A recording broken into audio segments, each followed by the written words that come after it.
Warning: the following program contains vivid descriptions of extreme violence, frequent strong language, sexual references, and period-typical racism and misogyny. Viewer discretion advised. What you are about to hear is an account of one of the most bizarre crimes in the annals of American history.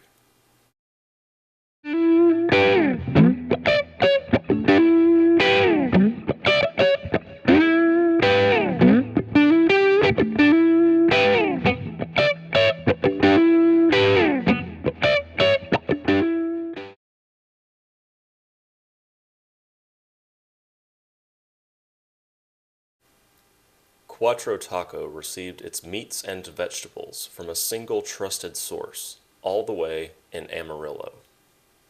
The old farmer conducted business with Paul Aaron for 4 years, never once hearing of the carnage in the town with no name, until the murders ended and made national headlines.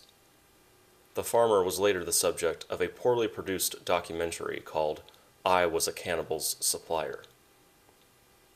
One day, a shipment of chicken arrived late. The truck contained only half the meat it was supposed to. The jittery driver explained that a band of raiders had stopped and pillaged the truck about an hour out of town.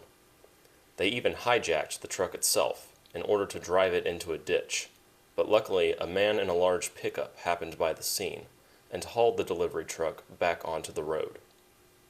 Carter and Donnie were both astounded.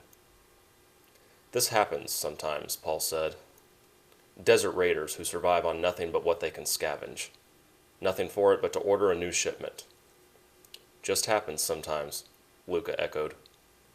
The gunslinger, who was always on the lookout for his next duel, said cheerfully, "Well, it don't have to anymore."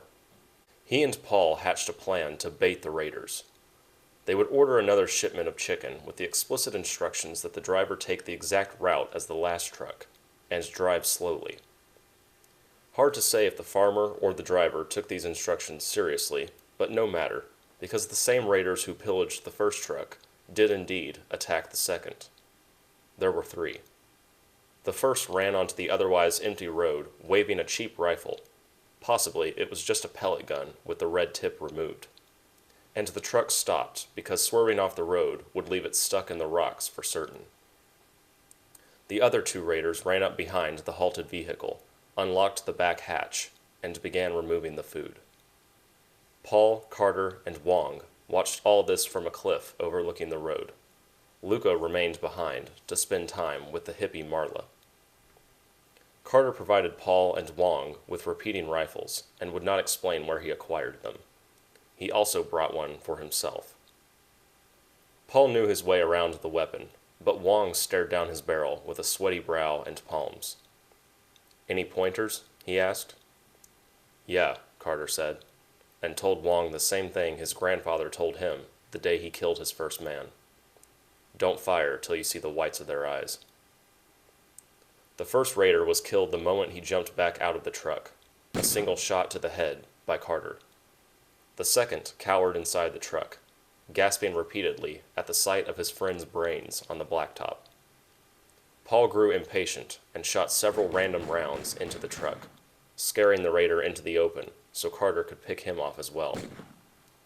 The third and final raider hid behind the truck, outside of a clean line of fire. Carter killed him anyway by shooting the boulder behind him so that the bullet ricocheted and struck him in the back, causing him to fall back into the line of fire so that he could be finished off. Wong whistled. "That's good shooting." "I know," Carter said. Paul asked if either had any objection to killing the driver as well, so there would be no witnesses. Neither man did, so they climbed down from the cliff, and Paul used the first raider's pellet gun to beat the driver's head in, an untraceable murder. The gunslinger rode his horse back into town and hitched him to a post outside the hotel. As he opened the front door, he saw a familiar face that set off alarm bells. He instantly ducked back outside, lowering his hat over his face. Inside the lobby was Agent Alan Spear, a man Carter knew quite well from long before the days when he sauntered into the town with no name. "Fuck," he whispered. If Spear was in the middle of the New Mexico desert, it could only be for professional reasons. Carter preferred the federal agent not to know of his presence until he understood those reasons. In the meantime, he would tell no one of Spear, and especially not that they knew each other. A truth like that could get a man killed in a town like this.